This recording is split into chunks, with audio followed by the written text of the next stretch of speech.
So we've got two. I'm hopeful. I mean, I asked, everybody said they could come but Tony, right?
For those of you who are joining virtually, our AV group is still working out some kinks, and so they've asked that we wait to start the meeting for a little while.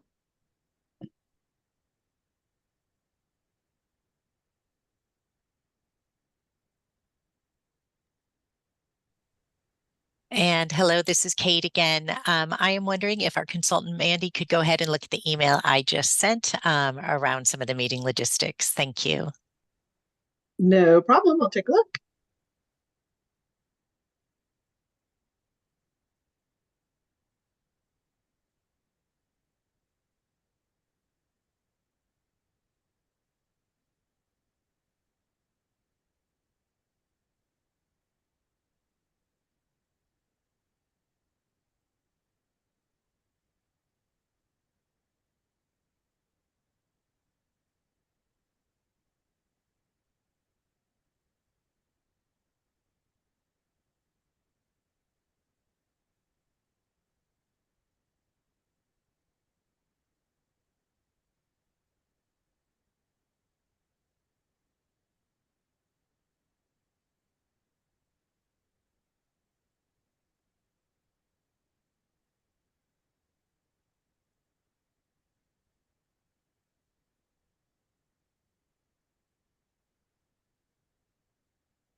Barb, I just wanted to do another mic check. This is Mandy Roberts. Can you hear me okay? Yes. Loud and clear, Mandy. Thank you. I put in my earphones, so I just wanted to be sure. Thanks. You're welcome.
All right, Chair, you are welcome to start the meeting. Perfect. All right, so I'm calling the Planning Commission meeting, special meeting of January 30th, 2024. And so we'll start off with a call to order and the roll call. I'm Counselor Nguyen. Karen Unanimous. Ellis.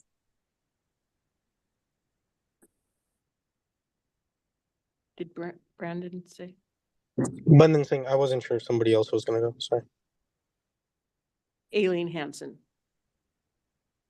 All right, so we're moving on to number 2, the approval of the minutes of January 16th, 2024.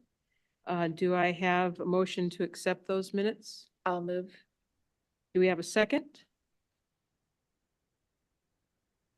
I'll second. Thank you. All those in favor of approving the minutes of January 16th, say aye. Aye. Aye. All those opposed?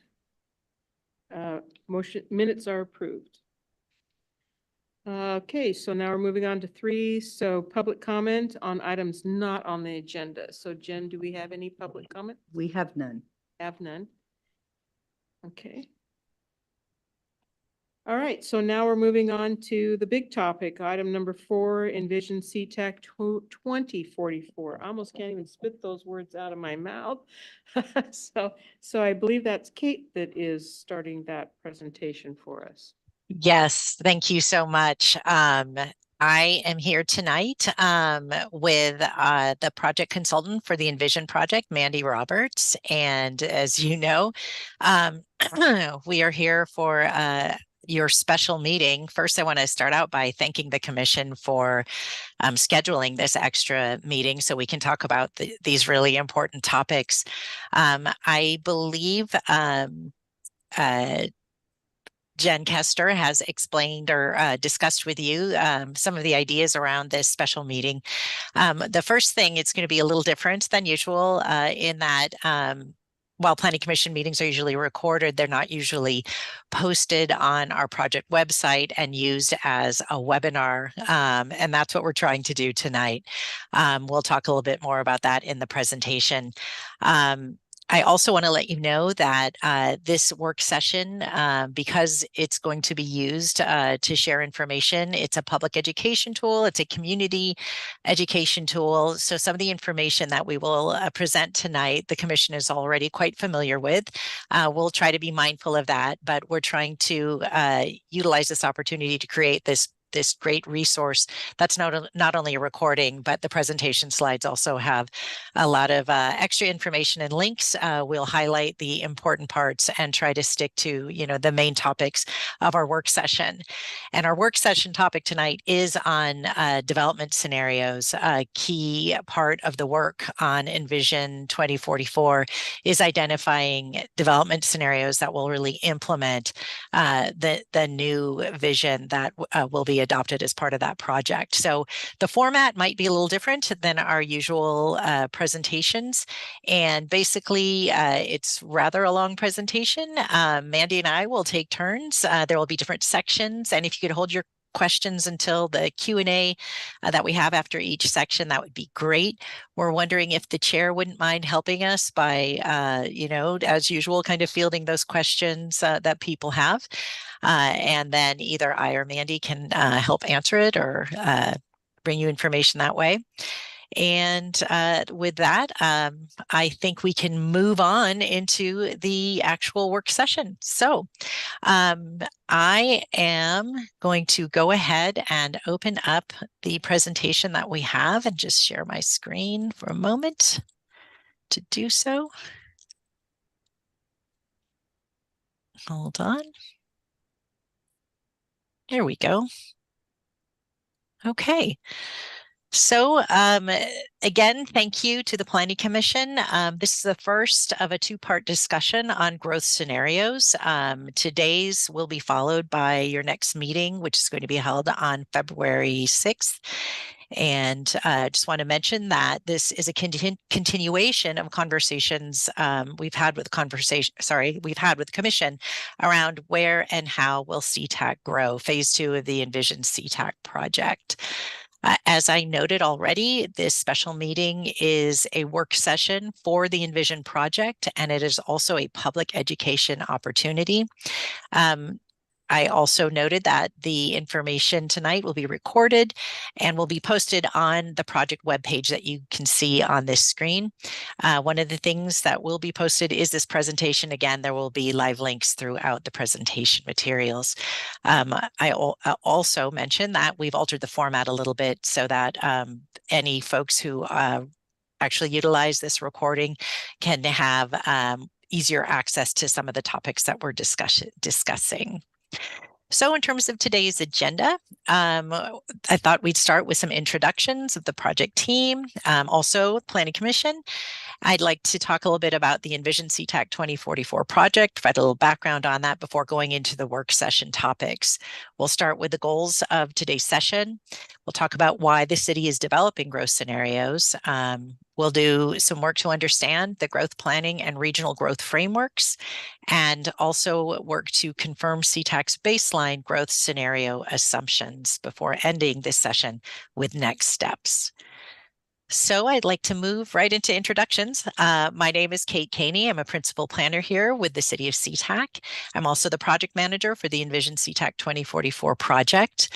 I'm here with other members of SeaTac's planning staff, but also want to share that this whole Envision project is a team effort, and it's the long range side of the planning department, that is planning division, that's really been working on the project. So I would like my manager to step in and introduce herself if she doesn't mind. Thank you, Kate. I'm Jen Kester. I'm the planning manager with the City of SeaTac. Jen has been instrumental in working through a lot of the data gathering and policy development work we've been doing for Envision.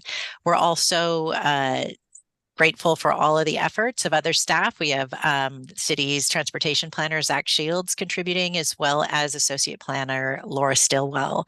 Now, I'm going to turn to Mandy Roberts, our consultant, and if you wouldn't mind introducing yourself too, that'd be great. Yes, good evening, everyone. I'm Mandy Roberts. I'm a principal planner with a firm called OTAC, and we are working on your comprehensive plan as well as the sub-area plan for the City Center Airport District. Thank you. Glad to be with you tonight. Thanks, Mandy. Also, for folks who might be utilizing the recording, I want to let people know about the Planning Commission's work on this project. The Planning Commission is the community advisory group for the Envision project and also for other major planning projects underway, like the City Center Sub-Area Plan Mandy just mentioned. To date, the Planning Commission has held 6 work sessions on this Envision CTAC project, starting with the kickoff for the project in August. If folks want to access materials from any of those meetings, they are available on the Envision CTAC 2044 project website, also on the city calendar under the date of a Planning Commission meeting. The Planning Commission members have multiple here tonight. I'm just going to list the names of the 6 folks who are currently holding positions. Aileen Hansen's the chair, Tony Zuniga-Sanchez, the vice chair, and we have members Bandam Singh, Damiana Merriweather, Jagtar Soroya, and Karen Ellis. There's also 1 vacant position currently. More information is on the right bottom side of this slide for when Planning Commission meetings are. These meetings are used as work sessions. Often it's generally the second meeting of a month. You can find the date and agenda for those meetings if you go to the city calendar, and that website is on this screen. So feel free to come to any of those meetings virtually or in person. So just want to turn to this slide about project roles and responsibility. It highlights what's expected from members of the public, Planning Commission, City Council, and project staff from the city and consultant team. This is one of the multiple resource slides that we have inserted into this presentation tonight. We're just highlighting this information, and it's for later use as a reference. Okay, so with that, I want to go ahead and turn to the next part of my section of the presentation is talk a little bit more in terms of background on the Envision CTAC 2044 project. So as many of you know, this project is the major periodic update of the city's comprehensive plan. Comprehensive plans are required by the Growth Management Act and identify cities' growth and development plans for at least a 20-year period. Major updates are required by the state every 10 years. This update is needed really to reflect the current city priorities that we have and new information gathered since the last major update in 2015.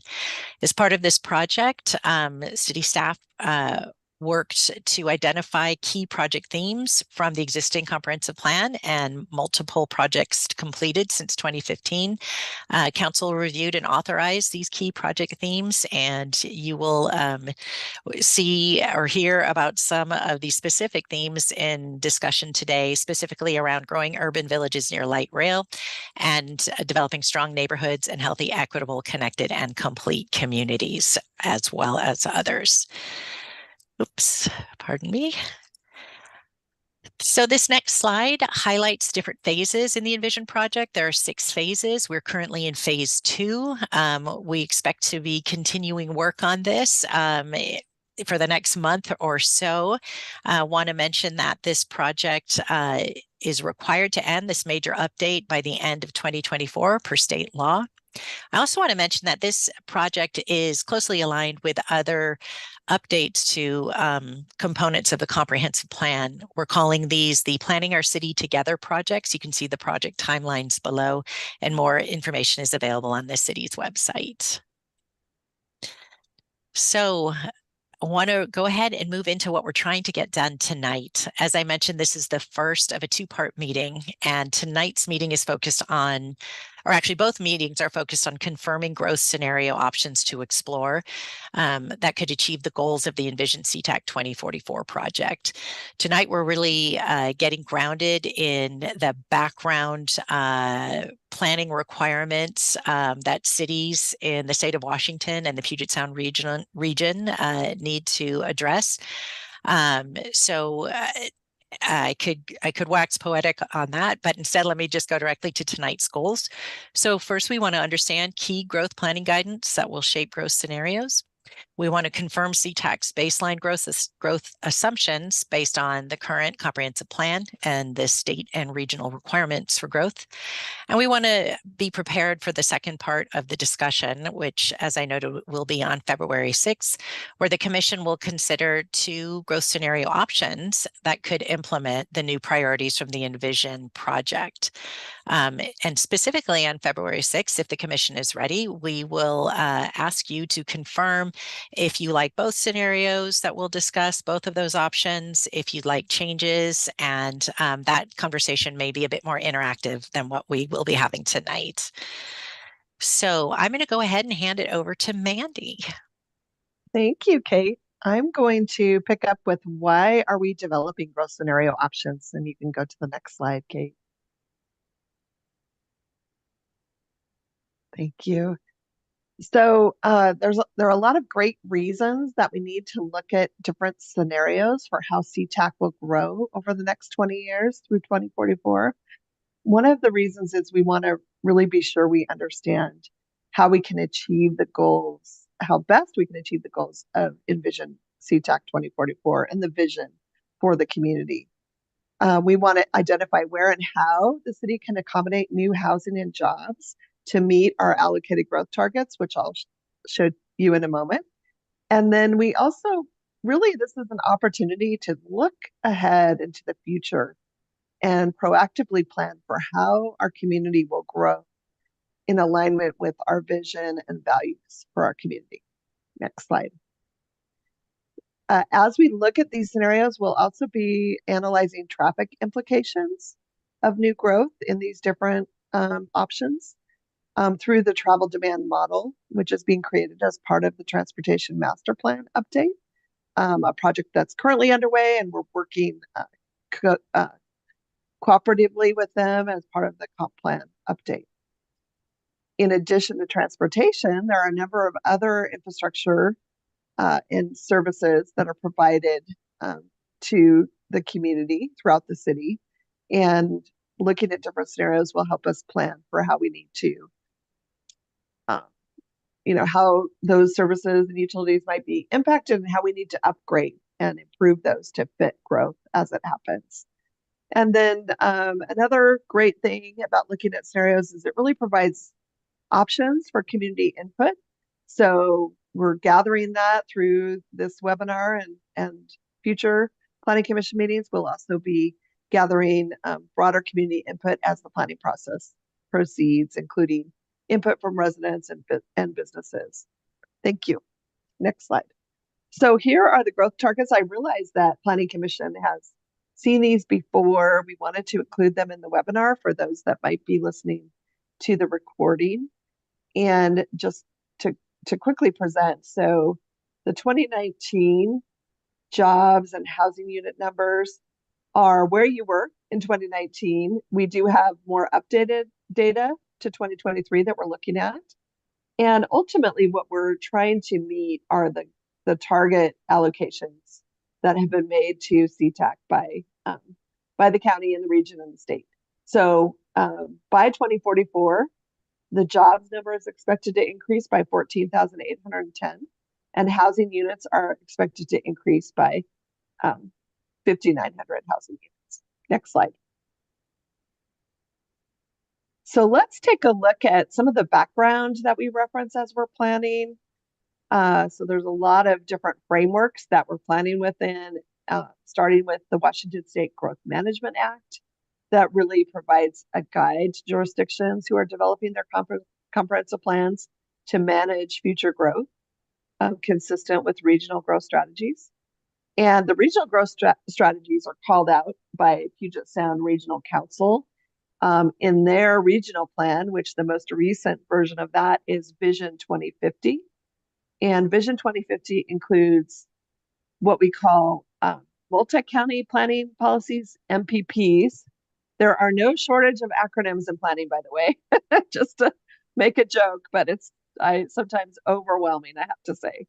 But the MPPs are important in guiding the goals and policies that we develop at the city level. They're also really important in guiding what the county has developed as their countywide planning policies. And we will also be referencing the countywide planning policies, or the CPPs, as we sometimes call them, as we're developing goals and policies for CTAC. Next slide. So the Growth Management Act has been around for a while, since 1990, basically. And it really provides a framework for all of us to plan ahead in 20-year increments of time. So really, we look at creating comprehensive plans that look at how we can accommodate 20 years of growth and how that future growth will be supported by sufficient and concurrent infrastructure. And by infrastructure, we mean everything from transportation to utilities to public services, all of the things that need to support that growth. In addition, at the state level, there have been recent legislation bills that have passed and are requiring various provisions of local communities, and we'll be going through those in detail tonight, but it's something that is having a lot of influence on how we plan for the next 20 years. Next slide. And this is one of those resource slides that Kate mentioned, just taking a little bit deeper dive into GMA and the importance of kind of grassroots bottom-up planning with a community focus.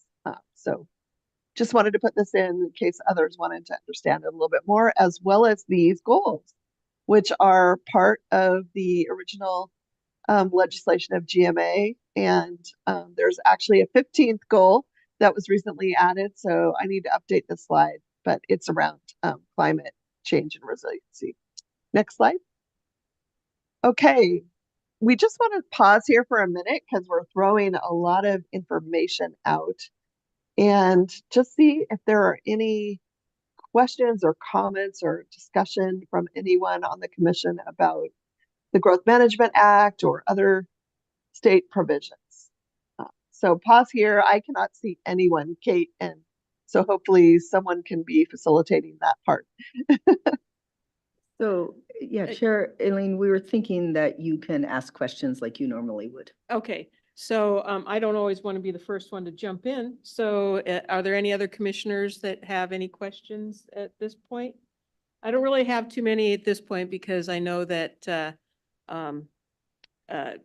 we don't have a full picture yet. So it's like jumping in a Okay. little too soon. So I think I'd rather just continue with the presentation and then kind of, for me, wait till a little more input before I start asking questions. Thank you, Chair Hansen. That's fine. We've got lots of other pause points in. So we'll proceed. So let's move on. We're moving now from talking about the state planning framework to the regional planning framework and looking at that in a little bit more detail. So the Puget Sound Regional Council Vision 2050 plan includes the multi-county planning policies, as well as a regional growth strategy. And this was, by the way, updated in 2020. And the whole idea is that the region plans for growth ahead of the county and ahead of all the cities to help kind of set the stage for regional growth. And a few of the important aspects of the regional plan include centering equity and providing opportunities for all community members to be involved in planning efforts, to increase housing choices and affordability across the region, to reduce greenhouse gas emissions and achieve other goals. The regional plan calls for most growth to be focused within regional growth centers. And these are designated areas within cities that have supportive infrastructure, especially access to transit. And guess what? We have a regional growth center in SeaTac. It's called the Urban Center. And centers are so important. We're so glad to be a part of that because they really guide growth allocations, they advance local planning, and kind of they'll bring prominence to SeaTac as part of the region. And they really represent priority areas for funding and transit service planning as well. So go to the next slide. Sorry, Kate, I was kind of dwelling on that one a little bit. This is one of our resource slides, just talking a little bit more about PSRC and some of its fundamental focus areas, including allocating transportation funding across the region, looking at regional transportation planning and modeling that, looking at economic development, and then, of course, planning, as we've already discussed. Next slide. Thinking about growth is a big topic in our region. Again, just quickly, by 2050, we're planning to have 1.6 million people and 1.2 million jobs in this region. And so having a smart plan for how that gets allocated is really what Vision 2050 is all about. And looking at focus areas such as climate change, equity, displacement, and housing as part of that. Okay, next slide. I'll just quickly, yes, thank you, Kate. I'll just quickly say that there is a method for how population, housing units, and jobs are allocated throughout the region that's very formulaic. There are metrics involved. This slide and the next slide, which looks at how jobs are allocated, is just kind of breaking that down into the different cities across the region. And SeaTac is actually a metropolitan city because it's part of the, a vital part of the metropolitan area. Oh, is it a core city? Oh, I thought it was Metro City. I'll have to double check. Sorry about that. Next slide is about employment and how that's allocated. And then we'll go to looking at the next slide. And this is kind of getting more into the Regional Growth Center in SeaTac and what the geographic parameters are for that. So I'm just making sure that I'm still on here, Kate, or do I turn it over to you? I'm still on. Okay, great. Well, actually, sorry, Mandy. I think my role in this slide was to go ahead and do some wayfinding around the map that you see over on the right hand of the screen. So this slide talks about the goals of regional growth centers. And as Mandy said, our designated growth center is called an urban center. You can see from the arrows a little bit where that pink area is. Basically, SeaTac's urban growth center stretches along most most of the length of International Boulevard from around 150th, including the 154 station area, going down that corridor, including most of the higher intensity in zoning in this area, and going down south of 206, 208.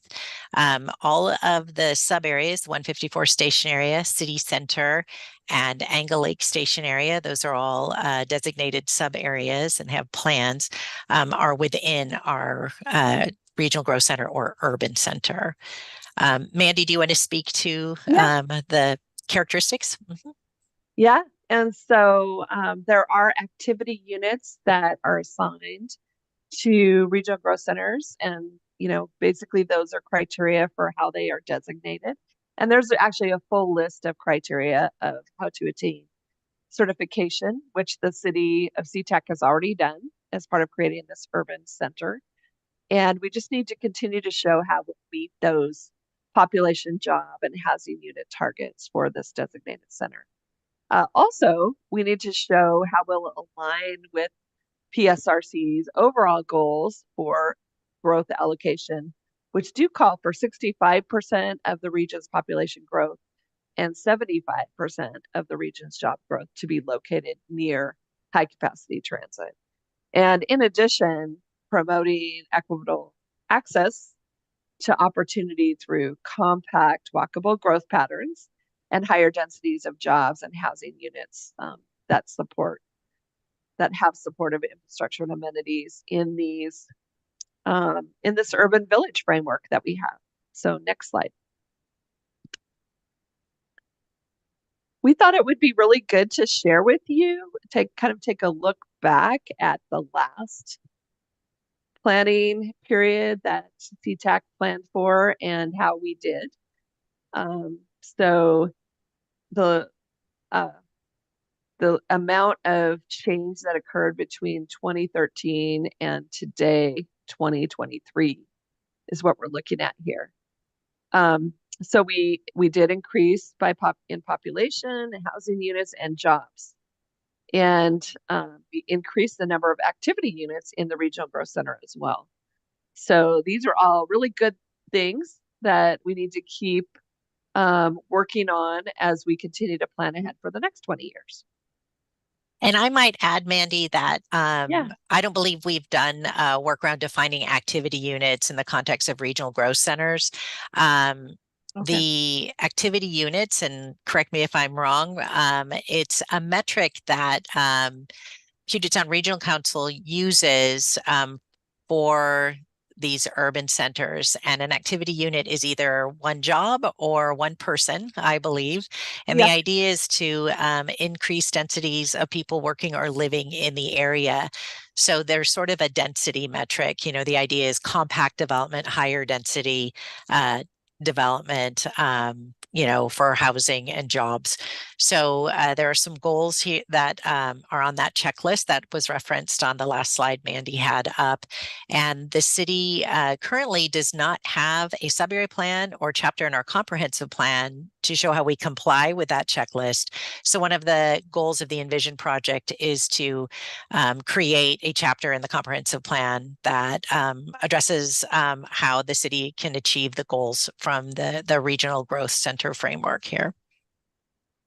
That's great. And I just want to mention too, when I first saw this, I thought that number of activity units per acre seems really low when you consider that there are so many people, that work at the airport and use the city for various purposes as part of that. But just wanted to point out that the airport jobs are not included in the regional growth center. It's really a boundary thing with the PSRC. We're going to look into that more as we go through this planning process, but just keep in mind that these jobs do not include the airport jobs. So it's important to remember that. So with that, maybe it is a good time then to open it up for any questions or comments about PSRC Vision 2050 and regional growth centers.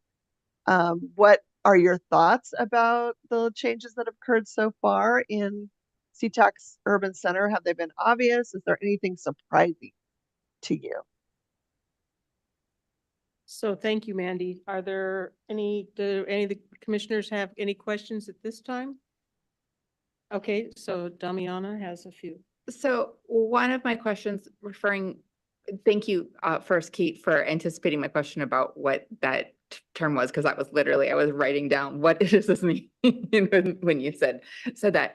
And I'm curious about the exclusion of the airport jobs from the overall metric, and what the reasoning for that is, because like, as we all know, it's a major driver of the jobs, like in the core of our city. So I'm a little bit and realistically, any growth that happens immediately proximal to the airport are probably going to be more airport related, at least tangentially, hospitality, service, that sort of thing, right? Because that's what occupies that section of our city.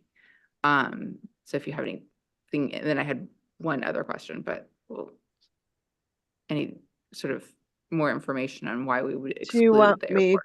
Do you want me jobs. to respond to that, Kate, first, and then you can Sure. be the cleanup crew?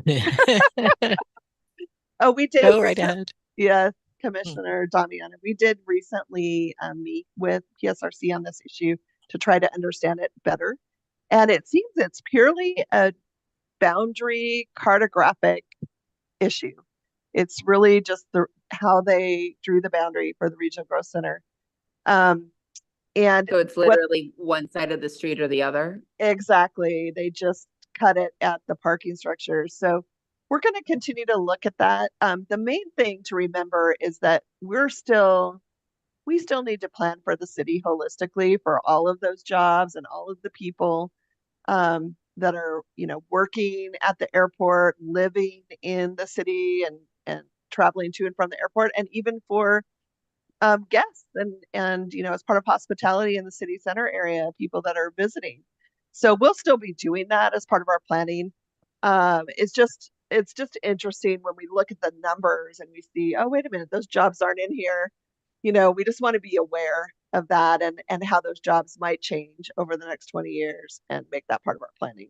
So please, Kate, add in any thoughts. Yeah, and I just wanted to mention and maybe clarify that if you're thinking, oh, do we have two sets of growth targets? The answer is yes. There's a citywide growth target, and that's for jobs and housing. And so those airport related jobs are in that citywide number.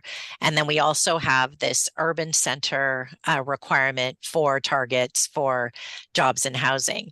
Now, currently in our current comprehensive plan, we do not have those targets for that smaller urban center area, and we are working on that. So that's one of the reasons we were talking to PSRC to clarify, that airport jobs weren't counted and to understand the rationale for why.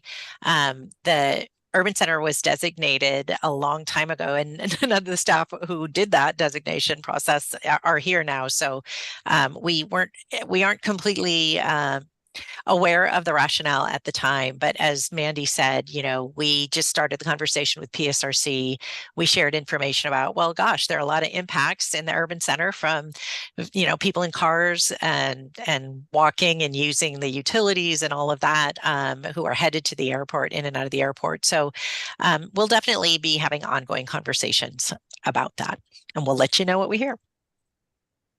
Okay, and then my final question is related to the map as we were looking at it with those depictions. As you know from past exchanges, Kate, I have particular interest in the north end of our city and how it gets included or not included in planning, and what often feels like is the emphasis. And so we've got a major light rail station right there. And I know that we have a sub-area plan related to 154th. But I see that sort of the shaded portion of that map only goes to 150th, which is just a couple blocks, from the light rail station. Right. So at the top end, it's right there. And we still have there's a lot of activity and there's a lot of space there. And I'm just curious if it is a specific radius around the light rail that was sort of the delimiter, or if we understand more about why we're, because we've got major thoroughfares there in terms of the north-south corridors. And, we've already seen development there on the corner, and I anticipate that especially as we move forward and we're looking at density, those major corridors of military and international, will continue to be exactly, a focus of opportunity to increase density, because it's such, a major thoroughfare and a major north-south and that sort of thing. So I'm just curious about sort of it ending just so close to light rail, but not including much more of the surrounding neighborhood. Yeah, that is a really great point to make, that, the urban center boundary, it's an interesting shape. It's a very linear shape, and it doesn't extend all the way north and all the way south through the city. It's actually much larger than most of the regional growth centers that are designated by PSRC, and most of them are supposed to be walkable, so walkable quarter to a half mile kind of blobs or circles, where cities that have these sort of linear shapes have these nodes that PSRC allows for us to maintain our designation. Just to mention, PSRC is going to review all the urban center plans out there, and that's why our new urban center chapter is going to be so important. And we're going to have to talk about many of the issues you're just raising in terms of, is this the right shape? Does it meet these goals? I will also say that you are talking about a lot of the issues that we are going to touch on today, but also really focus on the 6 in terms of where are we putting the most growth and focusing infrastructure now, and are there other opportunities in locations that aren't covered maybe by the urban center. So if you don't mind, I will just kind of finish my answer now, but let you know there's a lot more to come. Thank you, Chair. All right, are there any other commissioners that have any questions at this time? So I have a couple. Going back to that map that you had just had up on the screen. So on this urban center area, I understand that kind of so far that we're really kind of concentrating on the light rail station areas, as this is where the major growth is. You're looking to put 65% of the population growth from the numbers that I kind of jotted down. So that's about 4,000 out of the 5,900 that you're looking to put around these light rail stations. That was the math in my head. It might not be accurate, right? And that 75% of the jobs would be about 11,500 jobs around those stations. But I noticed that the SeaTac Airport station is not, there's no blue outline around that station. So is there a reason that that one is not kind of outlined as a growth area pattern? Well, and actually that's kind of a cartographic thing. The pink lines here are for the city center boundary. But there is a boundary, but we don't call it a station area. Because it's kind of it's larger. Station areas are generally closer to a quarter mile near light rail.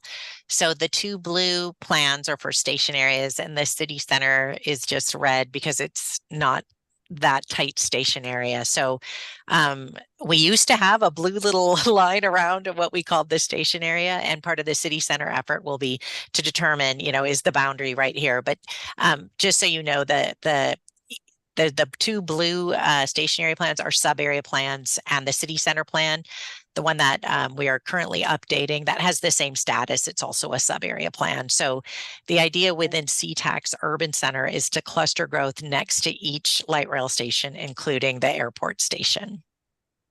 So my question is that, so just like I'm trying to write down these acronyms, try to remember them all as we go. So the CPP, which is the King County group, is because when you're looking at the north station, the other side of the line is Tukwila. So is there going to be some kind of joint effort with Tukwila to that between the two of us, right, you know, it's like for us Yeah. to put some of our jobs on one side and some of them on the other, right? It seems to me that that would be more of a joint effort, because the Angle Lake Station down there, you know, that's taking the lion's share for the city of SeaTac, or that I can would be the impacted area the most for the city of SeaTac, as opposed to the North Station, because it's kind of, we're splitting the baby up there. And that's kind of my question. Maybe you'll have more of that for me, is that we have a county group. We have we have King County group. We have multiple county groups. Then we have the state. Then we have the Puget Sound Regional Council. There's so many stakeholders into this thing, is I can't see how you're gonna navigate all of those interested parties and not be on the short end of the stick. You know, that's what, Kate, and if I'm Yeah. coming back, that's my fear, right? Let's just put that in SeaTac, right? Because that's how it usually has gone for the last 30 years. And that's kind of my, if you can take away from my concern, right? I know that growth has to happen, but because of these 3 light rail stations in this one little linear thing, that SeaTac is going to get the short end of the stick of the whole thing. Anyway, that's Yeah, I really appreciate all of your comments. And if you don't mind, first I'll answer your last comment about getting the short end of the stick. And I'll just say that I think all of the city staff here, as well as our consultant, would let you know that we are definitely working at our utmost to have that not happen, and to ensure that SeaTac realizes its own goals amidst these other kind of regional sets of requirements. The one positive about all of these layers, state, PSRC, and King County, is that, you know, the state GMA requires consistency up and down from the state, the region, the county, to the cities. And so some times we can do one thing and it implements everything above. So we're trying to leverage those moments as much as possible. And a lot of those goals coincide with, you know, focusing people in areas, support them with amenities, sidewalks, parks, stores, things like that, so that as you grow, you have a high quality of life. That's the goal from the entire Envision project, I would say. I also want to mention that, you know, talking about Tukwila is really interesting, because city staff has done analyses overlaying our zoning code on top of Tukwila's, and also Burion's and Des Moines, actually. And this area, as you know, by the light rail, as International Boulevard turns into Tukwila International Boulevard, has some of the highest intensity zoning that Tukwila has outside of South Center. So if you actually look here, there's just another kind of, it's almost a twin city town center cluster of zoning. And both, we're absolutely talking to Tukwila and keeping each other apprised of things in this area. So as we talk about growth planning, I think it'd be a good idea to show you all what we're talking about. This 144th Street up here, as you know, is a little commercial node with the Bartels, as well as the new apartments on the east side that Tukwila has built into Tukwila Village, with, you know, the little Spice Bridge little restaurant cafe, and, you know, the schools behind there. That's really kind of a complete community node for them over there. And they haven't worked on their station area planning where we have across the street from the TIB station, and are trying to realize that little complete community node we have. So we're paying attention, and we're trying to ensure connectivity and walkability as we move through these things. So the last thing I wanted to mention, Chair, is when your math is awesome, looking at the 65% population growth, 75% of the region's job growth near high capacity transit. This is something staff has talked about a lot. Those numbers are starting points at a regional perspective. CTAC may not land exactly on those percentages, although, you know, we're trying to align and be consistent. But we want to acknowledge what is happening on the ground and whether there's capacity and market support, you know, for those things. So great comments, and we will get back to them as we move through this process. Thank you. Damiana has another question. Just a small piggyback on the end of that conversation about Tukwila and the Tukwila Village, right?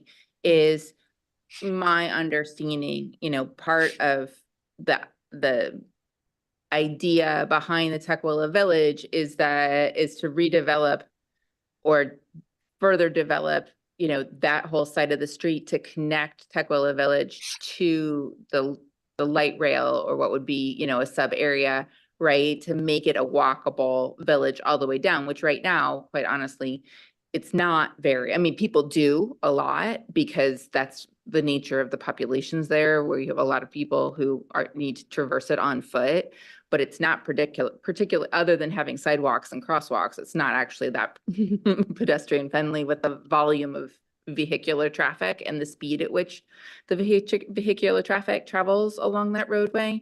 But and the fact that, you know, all of that housing around in the Tukwila Village is senior housing, right? So Yeah. specifically, you've got a population who have lower mobility as a group than the average population. But, you know, that's my understanding, is that the intention is to sort of theoretically, at least over time, to connect it all the way down to the light rail, even though it's like half a mile or maybe even a little bit more of a line. So sort of stretches that, but it would make sense for whatever we're doing on our side of the street to be at least, you know, mindful or informed by the things that are being planned on the opposite side of the street, because and the truth is it's one space, right? It's the people use it as a singular space, regardless of the municipal boundaries that might be written on maps. The use of the space is a singular use by the people on the street. So thank you. I think that's the partnering with the surrounding cities. I'll just make one more comment and then move on. Is also too is that the other side of the airport, where Des Moines and CTAC join in, is like, that seems to be the forgotten zone. Is that, you know, where, you know, is that going to be part of this process? I know we're concentrating right here, but that zone always kind of, to me, kind of gets forgotten. And then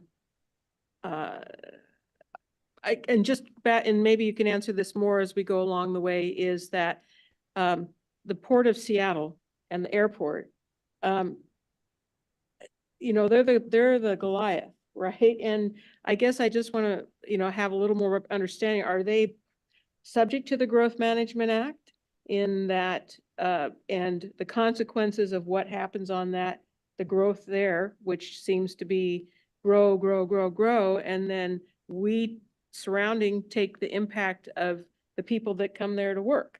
And so all the traffic and everything else that goes with it, is that, you know, do they just get a pass because they're, quote, not a residential city? They're not a city with residents and that kind of thing. You know, going forward, you don't have to answer all this tonight, but I would like to have a better understanding of what the city, the airport and the port, in their, just what their responsibilities are under this whole thing as well. And that's a really great question. And I would like to do a little more research so I can give you a fuller answer than I have tonight, but great question. And just so you know that, you know, talking to the port, we've already started conversations around the city center. Port staff has been involved. Our economic development team is regularly talking to them. We have a lot of links to that organization. We'll continue our conversations, but let us do a little research so we can be precise in our explanation to you in terms of their roles and responsibilities under GMA. So great question, though. Thanks. Great. All right. Well, thank you. Yeah. I mean, I can. Go ahead. go Anybody ahead. else on the commission? All right, so I think we can move forward. Okay, Great. thank you. I was just going to add that at the highest level, I know ports are required to plan under GMA. So they do have their planning procedures, planning process, but I think Kate's right. Let's do a little bit of homework on that and understand specifically what they have been doing. We can bring that back to you guys. So, okay, now we just wanted to touch a little bit more on the King County countywide planning policy. So there are a number of policy goals and policy statements that the county has provided. We will be reviewing those as we update CTAC's goals and policies. But you know, the themes are very similar to what we're seeing at the regional level in terms of the multi-county planning policies in looking at promoting social equity, increasing affordable housing options, focusing growth in centers, addressing climate change, and other goals. So the newest countywide planning policies include housing amendments that require cities to plan for affordable housing and permanent supportive housing needs. We'll talk a little bit more about this in a minute. These are stemming directly from House Bill 1220, which is really focused on making sure that we're addressing all income needs within each community, as well as sheltering needs, permanent supportive housing. So we'll take a little bit deeper look at that in a moment. This is showing you some numbers, and it's important to understand that the countywide planning policies also include numbers that basically allocate housing units and jobs targets to all the cities in King County in a formulaic approach based on a lot of different factors.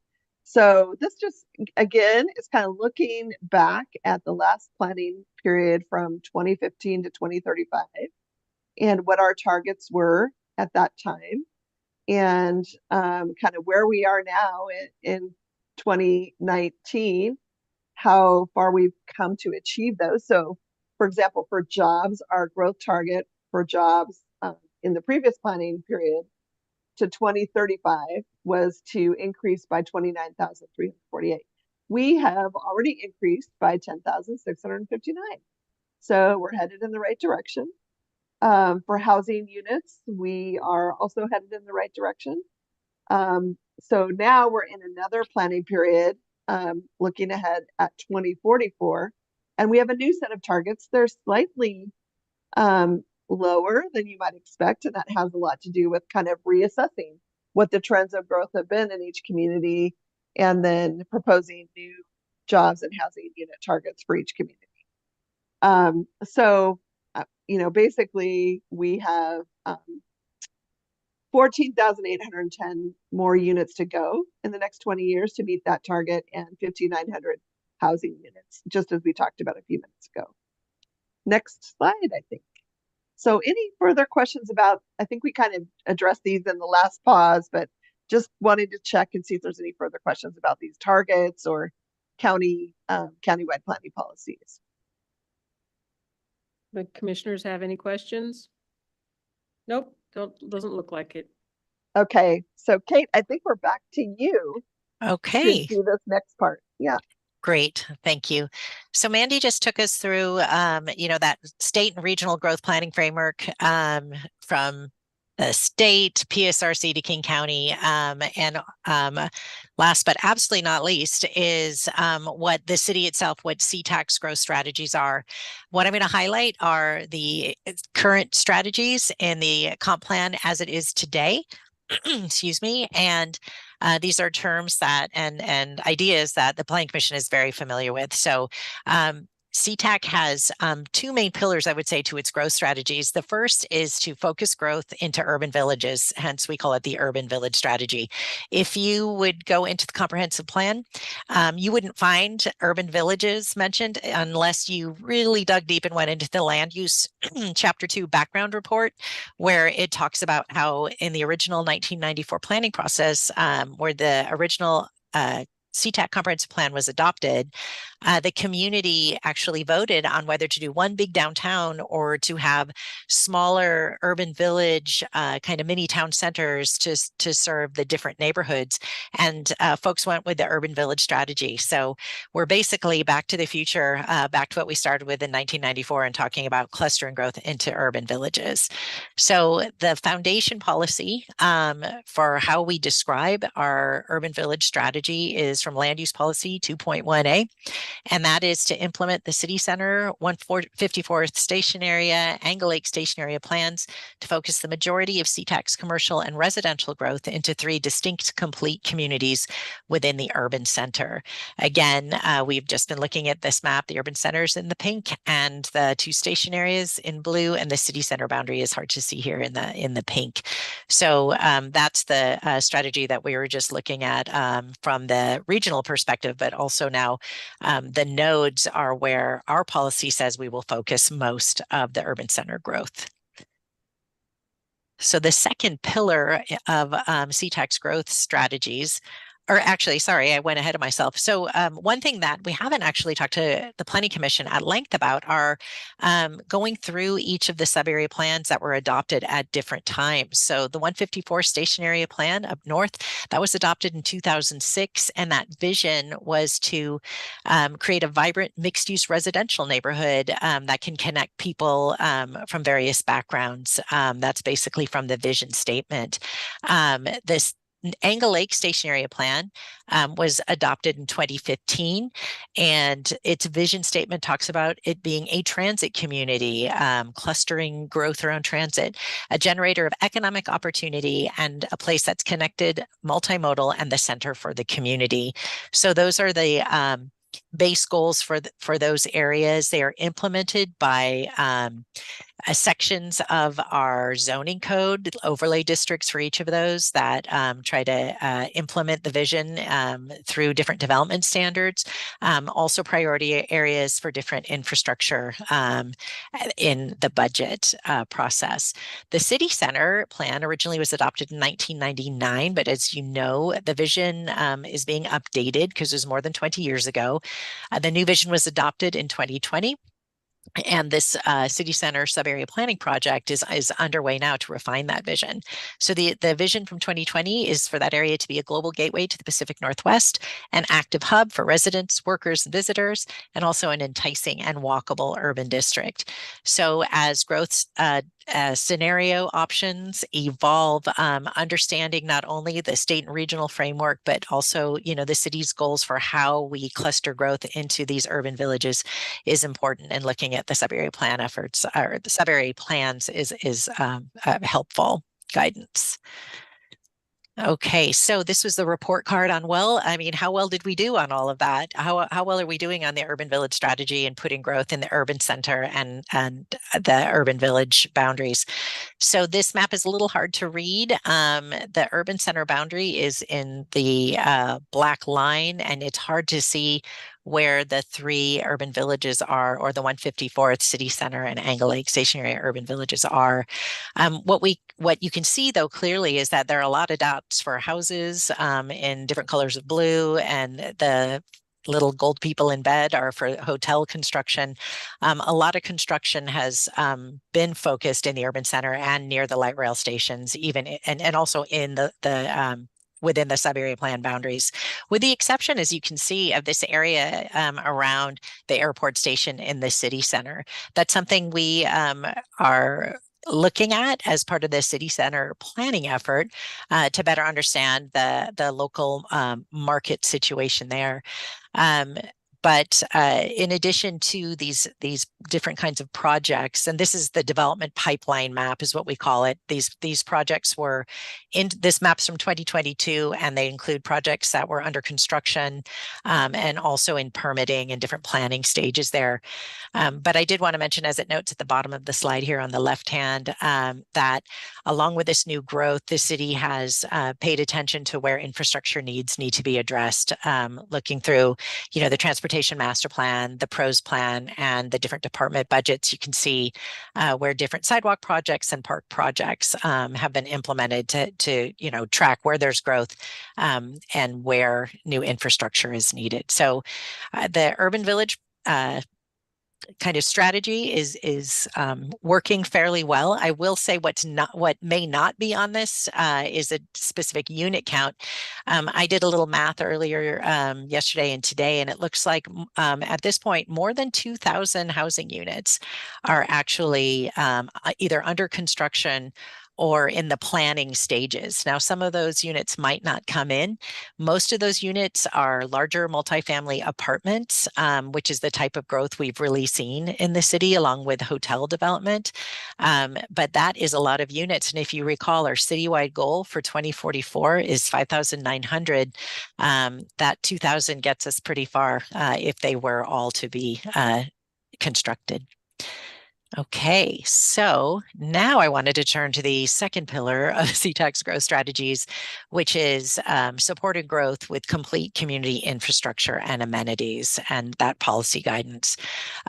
This is from the Comprehensive Plan Land Use Element Goal 2.2, the summary of this current guidance of what that strategy is. And it's to create walkable, compact, transit-oriented communities with a range of transportation, employment, housing, recreation, goods, and service choices for residents of all incomes. That's a good kind of summary of what the goals are. The Planning Commission did a real deep dive on these complete communities policies as part of the city center work this summer. So I know we're recapping things that the commission is quite familiar with. But I do want to point out that although there are policies within the existing comprehensive plan, an objective of the Envision project is to clarify and strengthen those policies to provide clearer guidance on infrastructure investments that are needed to ensure that kind of support and that residents' quality of life is enhanced as growth comes. That guidance actually was identified first in the Housing Action Plan work. The Housing Action Plan was completed in 2021. So I also wanted to mention that part of the Envision project work is to consider, these complete community policies around where infrastructure should go to support growth as part of the equity strategies that we're moving through to make sure that as the growth comes, different neighborhoods, no matter if you're in a more kind of urban or suburban part of CTAC, get, an equitable amount of consideration and access to opportunity in terms of the actual, are you near a park? Are you near transit? That sort of thing. So lots more to come on that. Oops. Sorry about that. Oh, I already hit that one. So this is that status report time. We have a couple slides on, well, how far did we get in terms of implementing complete communities policies? They were originally adopted, I think, in 2015, the last major update to now.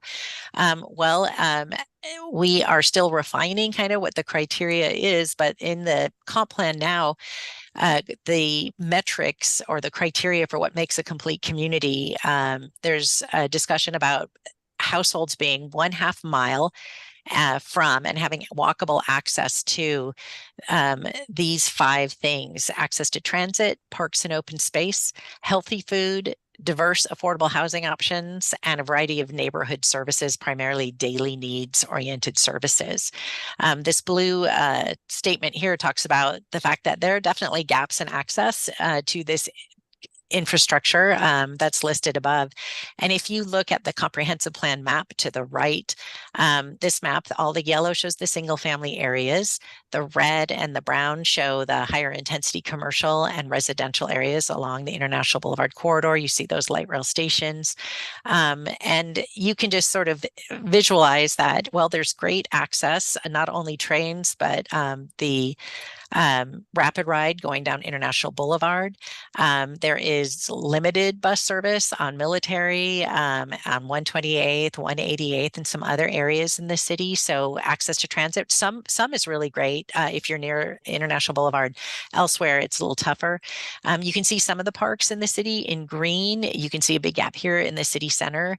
This is actually the new Riverton Heights Park here, but you can see gap areas here. So we're collecting areas where we know there are gaps right now, and we'll be working on that more as we move forward. with our process.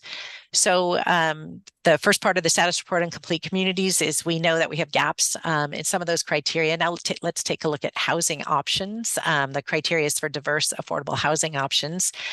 Going back to the housing action plan, there's some really interesting findings there. The goal is to have, multiple housing options. But most of the housing inventory that's in this diagram consists of single-family housing and large multifamily apartments. And most of those apartments are quite old. I know the development pipeline is bringing in some new options. We just talked about that.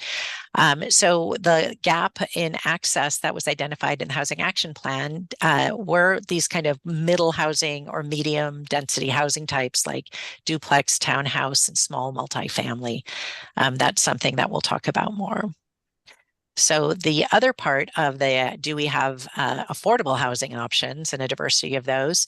There were also some findings in the Housing Action Plan, and this diagram, it might be a little tough to understand, but this blue text sort of summarized the findings that, what the Housing Action Plan was looking at different income levels. And if you're low income, moderate income, or kind of higher income, do you pay less than 30% of your income on housing? If you pay more than 30%, then that's not considered an affordable unit.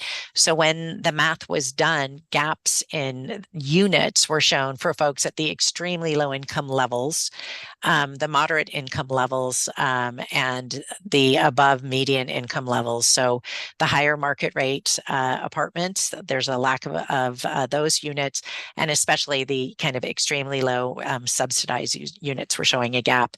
At the very low and low income levels, you can see these are units in yellow, that there are actually a lot of units in the system for that, but we will dig into that more when we talk more about housing policy. So gaps in the access to housing also, if that's part of our complete communities goals. And this last part of the report card on how we're doing on complete community infrastructure includes a map here with a bunch of dots. And, the red dots are restaurants. All of these dots represent kind of neighborhood oriented retail or commercial services. You can see that International Boulevard has some options. South Center certainly does, but there are a lot of gaps in the rest of the city for neighborhood-oriented retail and other retail and commercial services. That's what this map is supposed to show. So work to be done to get closer to increasing achievement of complete communities strategies. So this is that pause for a moment and discussion and question opportunity. Did you have any questions about anything we just discussed in terms of CTAC's growth strategies? When you think about your own neighborhood or neighborhoods throughout the city, do you have a personal take on how well these complete community goals are being met? So are there any of the commissioners that have any questions? Go ahead. So I have one, it's not specifically to that final question you posed, Kate, there, but related to those last couple of slides where we're talking about the match between available units and the demand for the different types of units. Another question about supply and demand that I have is actually unit size and whether or not they actually meet the needs of what folks need, i.e. we can have a lot of units that are studios or one bedrooms that are great for people, with moderate income. But if those people with moderate incomes have 2 or 3 kids, those units don't actually match the need, right? So, and that could be said for any of the economic levels, right? So I'm also interested not just in the number of units, but whether or not the configuration of the units is actually a match for the needs of the population. Because income, income is not a good substitute for actually that other piece, right? So I don't know if we have that or if that's part of it, but it might be something we, when we dig deeper in the future into the questions of sort of the supply and demand and where we're matching, I'd like to know that kind of information, because affordability based on household income is an important component, but actually configuration match, right, to the needs of folks. Because if we've got families, working families who need housing, and we're only building housing that's suitable for one or two adults to live in, then we could build a million units and we would still have a huge gap in whether in actually providing housing for the folks who need it. Yeah, and that is a really great question. I can tell you that the Housing Action Plan did look into housing types, and we did have some conversations with community around that. Some of the analysis that they identified looked closely at the demographics, who lives in SeaTac. And they're sort of, looking compared to the rest of the county, we have a lot of families with children, but we also have a lot of seniors. So one thought was, well, maybe those seniors are going to need more smaller units that can be affordable to them. And maybe a lot of them don't drive cars, so maybe those should be closer to, transit and amenities. But there's also conversation about multi-generational households. And that was something we weren't able to dig into very much that we'd like to dig into now as part of the Envision project, because it speaks directly to what you are identifying. Another interesting finding was that a lot of the bigger apartment complexes we have are older in vintage, and a lot of the older apartments are 2-story walk-ups, and they have a larger number of 2 and 3 bedroom units than a lot of the new products that are coming online in terms of apartment development. So that was considered a beneficial thing, and we do have actually some bonuses in some of our codes for developers that provide 2 and 3 bedroom units. So the city is aware of these issues. We definitely do want to understand more about today's needs and looking at the units coming in to see where those gaps are. So thank you for your question. We'll definitely do more follow-up on that. As a follow-up to the aspect of seniors, anecdotally, based on my knowledge of our population and the way it's distributed, I'm going to say our seniors who might in many ways appropriately, fit in those smaller housing units are overrepresented in our actual single family residential right now, right? Because they're legacy homeowners. So we have a lot of when you look at who lives in those single family homes, just because we have seniors doesn't mean that they're living in those units. And a lot of those seniors are folks who've lived here for a very long time, right? So they're living in the same house that they raised their families in. And maybe they still live there, even though their families have long since grown and established new households of their own. So it's not a one-to-one. It's like, oh, we have seniors, so we should build senior-friendly apartments. Well, some of them might be looking to move, but a lot of them want to stay right in their houses until those houses are pulled out of their hands by their family members who say you can't live alone anymore, right? And so, sometimes just, again, the numbers don't always tell the whole story of the distributions. Yeah. And I'm sure that's not news to you, but it's, it is definitely a thing. It's important to me. It's good to look at numbers, but it's also good to understand the sort of subtext of the way that those numbers actually look in community. And because that is a factor in whether or not the plans we make actually match the needs and the desires, right? Because desire is also another major factor. We can say, oh, look, we're building all of these housing units, but if they, and I do feel like that one of those last slides did address this, if they are all in giant multifamily apartment buildings, and you just have some people who don't want to live in that kind of dynamic, right? Yeah. And if we don't have other options, which I know we will address, and I saw it on the slide, in terms of those sort of middle, somewhere between single family and 400 unit developments, right? Then you box people out who are like, I don't want to live in one of those two things. That doesn't match what I want for myself or my household. So thank you. Yeah, these are great comments. And I would love to talk, for another hour with you all. I do just want to let folks know that it is 6:51. I'm happy to take any last comment here, but have some other cool maps to show. So, Chair, did you want to take any more questions or move along, or? I think Corinne has a question, right? Is Yeah, your I'll mic just on? keep it, yes, I'll just keep it short to a comment. I'm just really glad that you're looking at the housing action plan and making considerations about that. And also thinking about things that like we started to learn in that plan, but there's Yeah. more to dig into, and really thinking about Commissioner Merriweather's comments about choice, people having choice around housing, and we have such a diverse community, and making sure that we're thinking about all of the different communities that live within the city of SeaTac. So just wanted to comment on that and echo. Thank you. Yeah, thank you. Very important comment. Thank you. So I just had a couple of last comments. I'm kind of in what Damiana was saying is the thing that kind of kept coming through me is we don't want to become a field of dreams. Build it and they will come, right? Because maybe we're not building the right thing. And or looking at the right thing.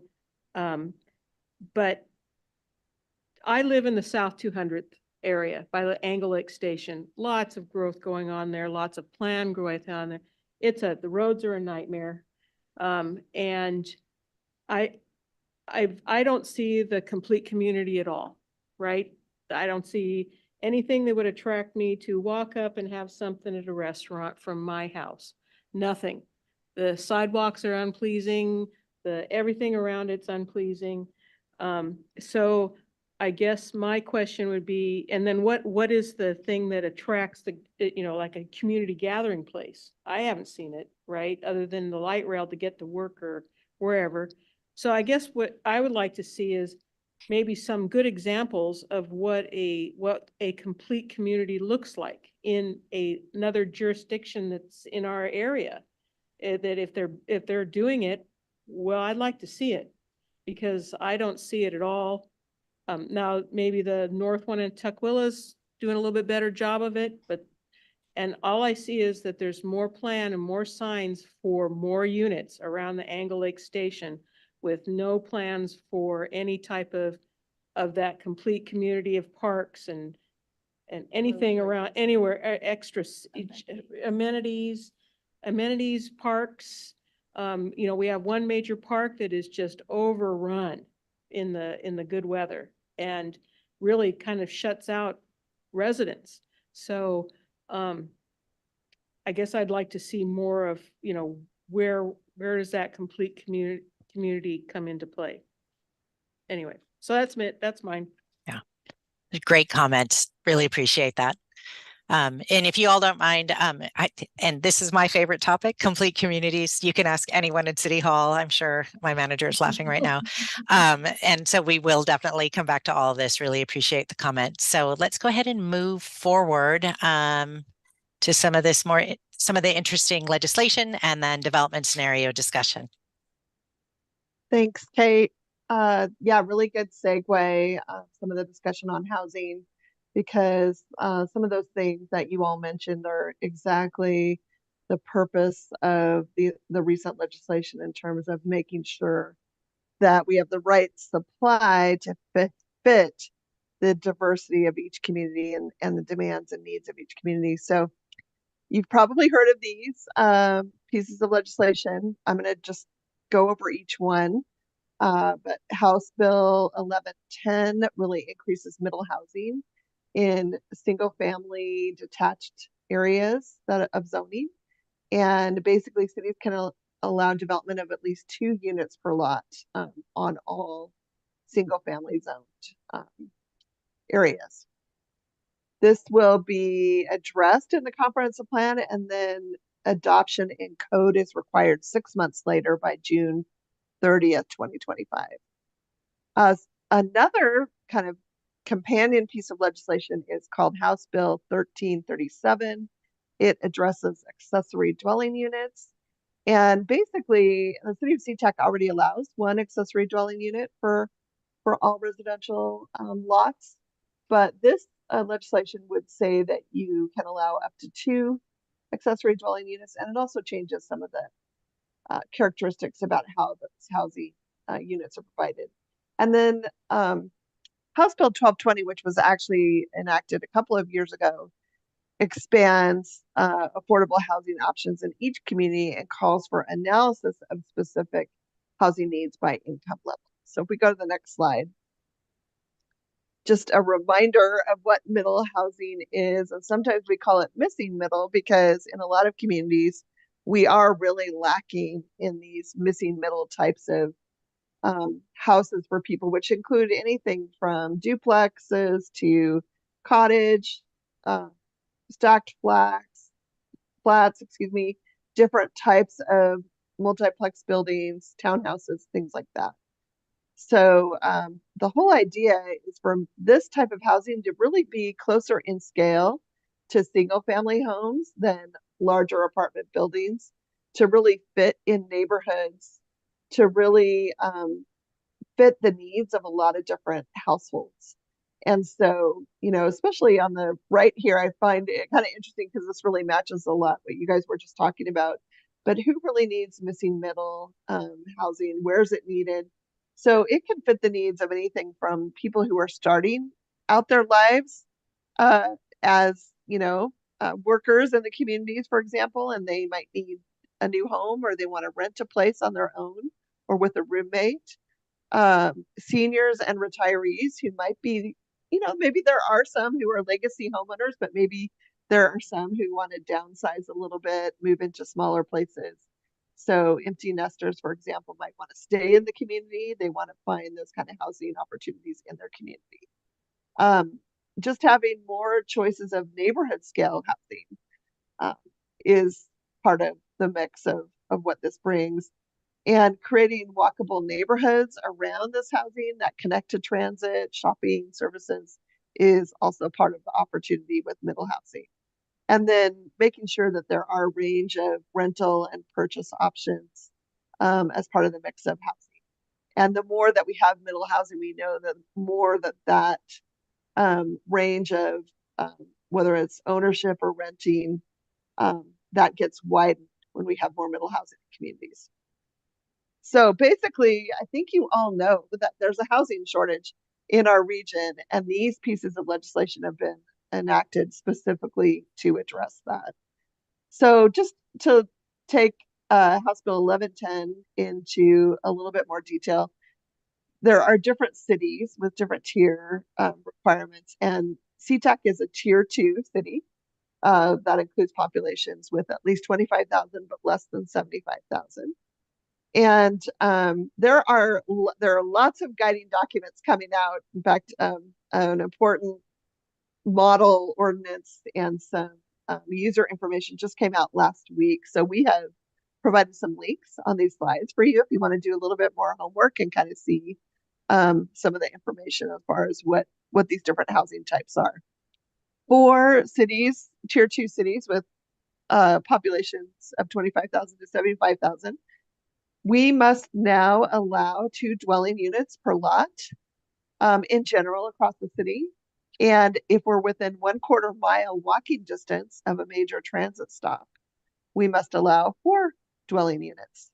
And we also can allow 4 dwelling units if 1 unit is affordable housing.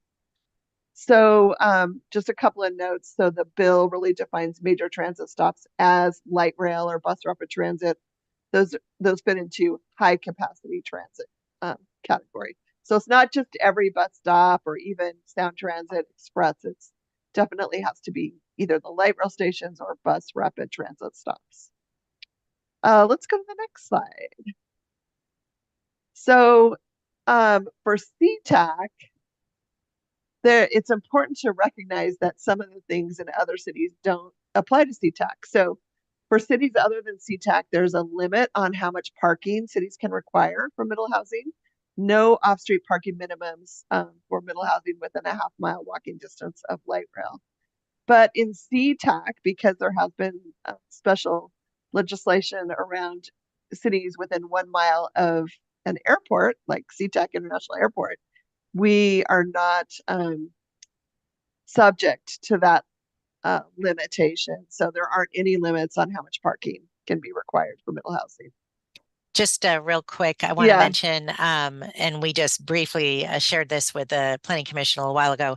The city currently has a consultant working through Mandy's group looking to do a parking study, parking code specifically, looking around right-sized parking, how much parking, is needed really to accommodate the needs for parking for folks in new construction without being too impactful to the community. More to come on that. Just want to mention that it's going on, and we'll have more information as soon as we can. Okay. So there are other requirements, but let's go ahead for the sake of time, since we've hit 7 o'clock, move it into the ADU bill. I'm assuming it's okay that we continue on. Is there anything we need to do to formally? Are we good? Chair, are you okay with us? We were trying to end at 7. I'll We do a handful of slides left.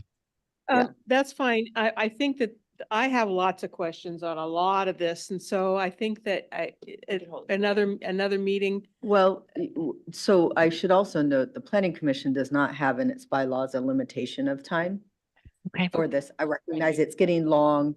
Right. know, It's just, it's just There is another meeting. next. So I think that at the next time when there's questions, maybe we can take a 5-minute break for people to move around and assess whether we should continue on or move that portion of the meeting to the 6th. Does Great. that sound okay, Kate, Mandy, Chair? Great. I think that's fine. I just, it's a lot to take in, and I know that we're going to be talking about a lot, so it's not like I have to have every question answered tonight. But I do have questions about this particular part of the presentation. But why don't we just keep going? We'll just keep going for now and Okay. see what we have at the next Okay. break. And I might just mention too, since we'll be providing this presentation to you, there are a number of links in here that you can click on and learn more, probably would help to answer some of your questions as well. So a lot of this is just freshly published, by the way, in terms of just guidance. So it's really great that we're getting a lot of guidance and a lot of clarity for these pieces of legislation. So ADUs, I don't think we'll go into this in too much detail, but just know that that's really a separate piece of legislation that applies to the city. And I think I mentioned earlier that you already allow 1 ADU per lot, and now this would allow up to 2. Okay, next slide. And the bigger takeaway is it does add quite a bit of flexibility to the existing standards. It would make it easier to build ADUs in SeaTac than currently may be the case. Great. So some of this we've already touched on, but we did do a little bit of mapping here just to show the single family areas of the city. And those are all the yellow areas that you see on that map. And then breaking down which of those are within a 1/4 mile walking distance. And that's the purple patterns that you see. Those are the actual walkable distances to light rail and bus rapid transit. So what we learned from this exercise is that really most of your single family zone areas are outside of that 1/4 mile high capacity transit.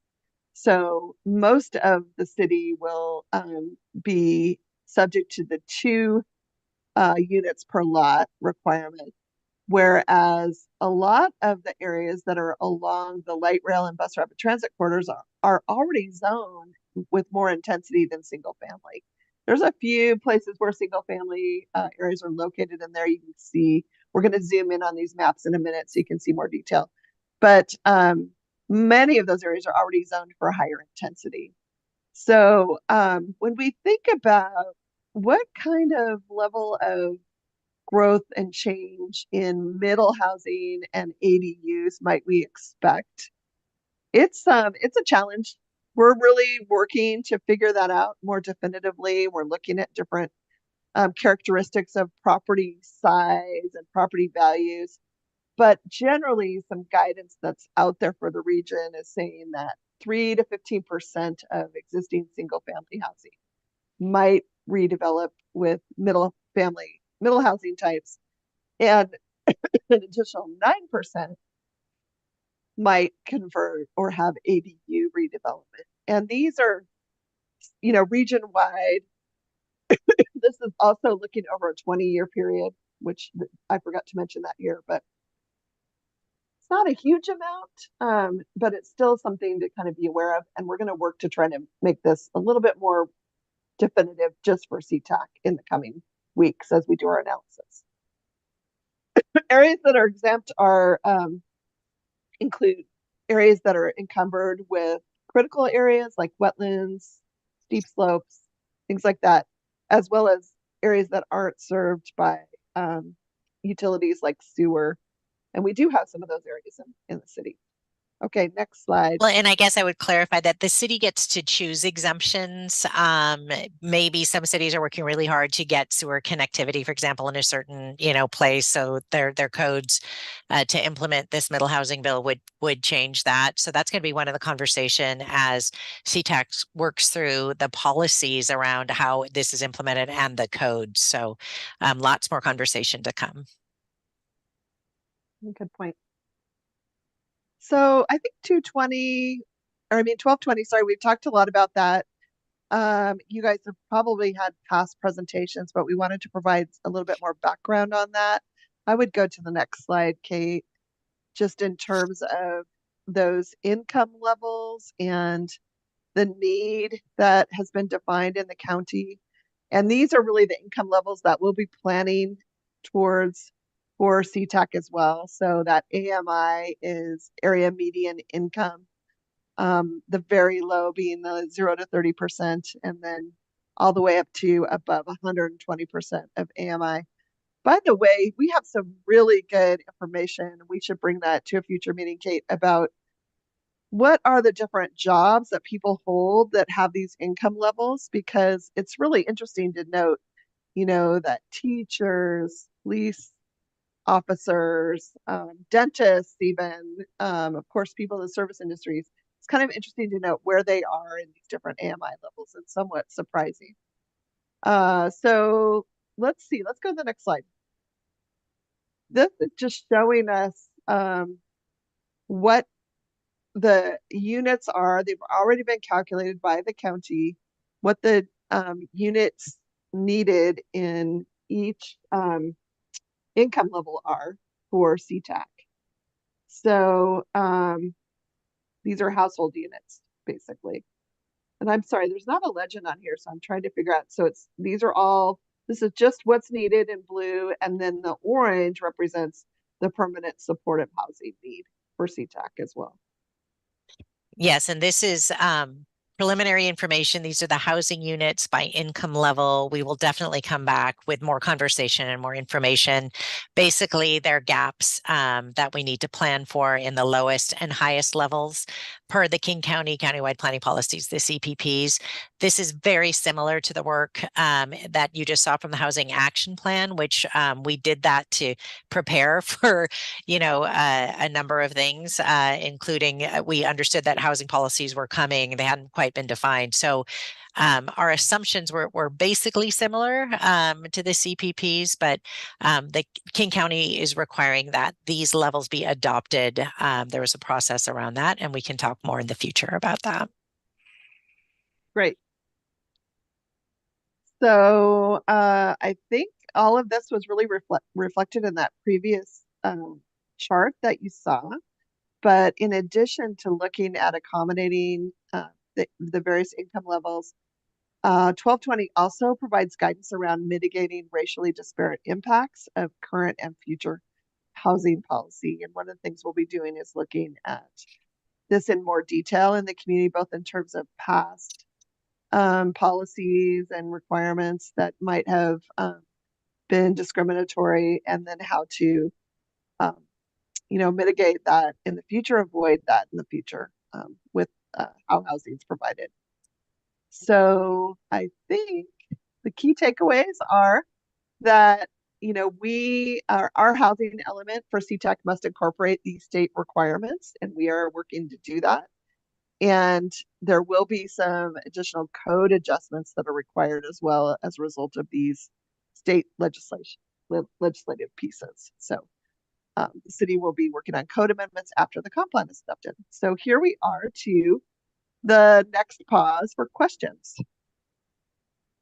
Just check in to see if everybody wants to take a little break and stand up, or how we want to proceed, Chair Hanson. So I just wanted to find how much more of a presentation is left. Are you looking at another half hour or 15 minutes or? What It's a do you good think? question. I think we can keep it to 15 minutes if I think so. if we really restrain ourselves, right, Kate? Yes, for sure. Okay. Yeah. Yeah, yeah, so I would say that I still have, I have more questions, right? So, yeah, and I'm kind of getting the feeling that we're. Right. Well, so my suggestion was if you can at least right now and ask the questions, we may not have answers for you. Right, Right, right. but so that we know what they are, and then take a 5-minute break, at which point, Mandy, Kate and I can discuss if it makes sense, if we're able to take the next portion and move it on to the 6th or not, but I feel like that's a conversation that we need to be able Offline. to have. Okay. Right, and since we're recording this though, so I do think it makes sense to note the questions that you have. We may not be able to respond to them right away, but we'll get back to them. Okay, I think that's a good idea. So, we'll take, does anyone have any questions on, go ahead, Damiana? So my question has to do with lot size as it's currently zoned in these single family zones and how that relates to this. For instance, we have a number of our neighborhoods that are urban low density at 7,200 square foot minimum lot size, right? But then we also do have some that are, I don't know what their designation is in terms of like medium density or whatever, but that are smaller lot, you know, or what, 45 or 4,800 or something like that, right?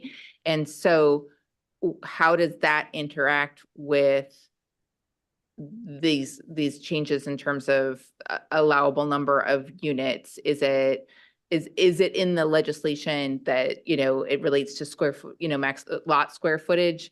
If not, then is that going to be something we're going to need to address in terms of figuring out how to harmonize our current system with lot size designations in relationship to those single families and what it would look like in the future? Well, I'm really glad to see Planning Manager Kester here to help us respond to you.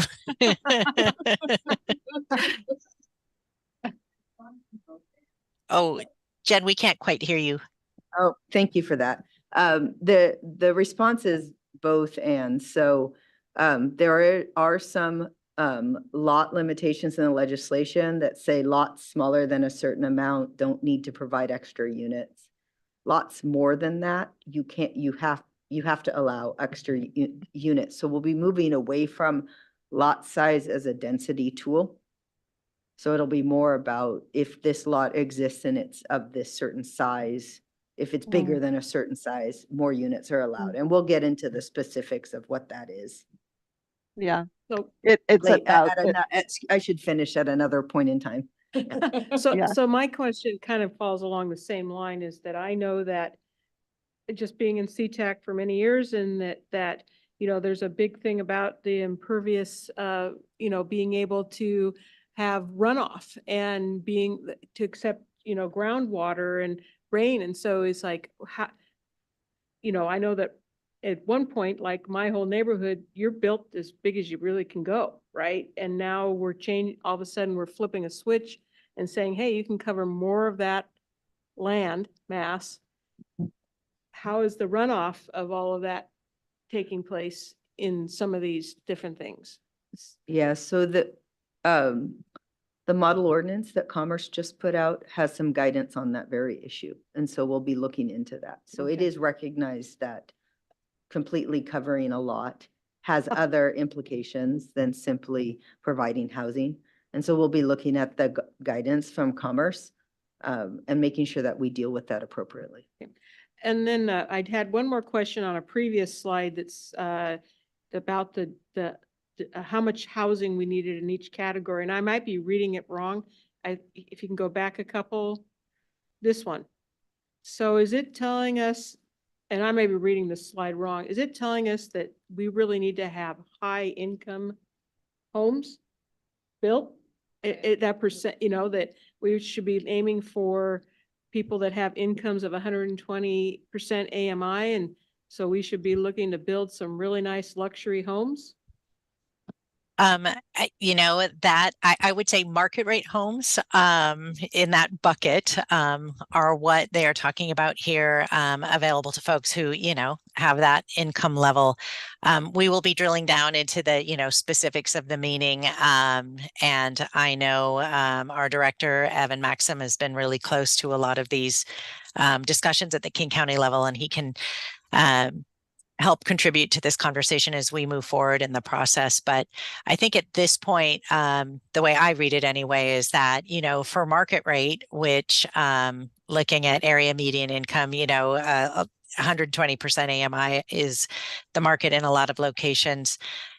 There's this gap, and it's significant, isn't it? 3,302 units. And I will tell you what's interesting is when we've talked with other South King County communities, this gap in housing at the very lowest levels of income and highest levels of incomes is pretty much across the board in most of the South King cities.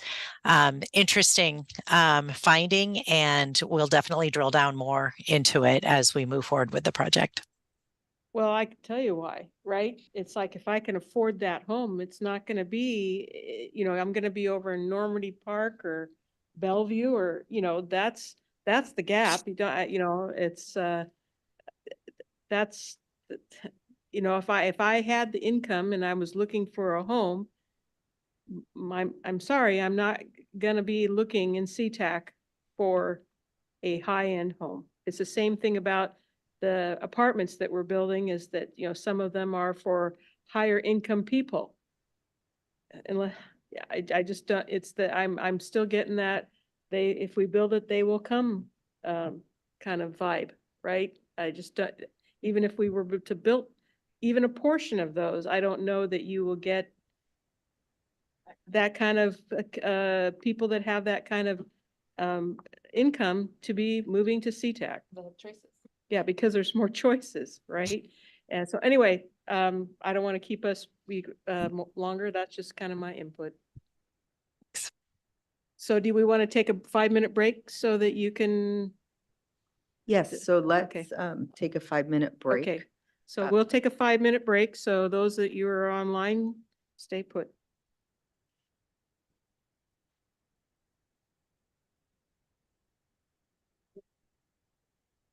I don't know, I have to call Kate. I figure just keep recording. Okay. Okay.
I think there's a place.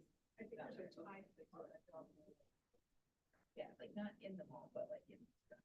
Yeah.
Continue.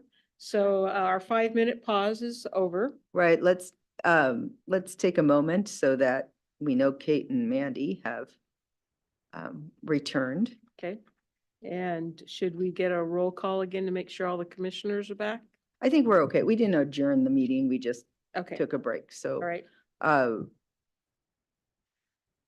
So so to report to the chair, we took a break to Okay. determine if we should move forward on the presentation or continue this to the February 6th meeting. And we felt that it would make sense that we're at a good breaking time. So that at the February 6th meeting, we will add some more information about this baseline growth scenario with the other options. That sounds like a wonderful plan. All right, so we can, so with this, unless Kate or Mandy, you want to say anything, we can end this specific topic on the agenda and move to item number 5. So Kate, Mandy, anything else?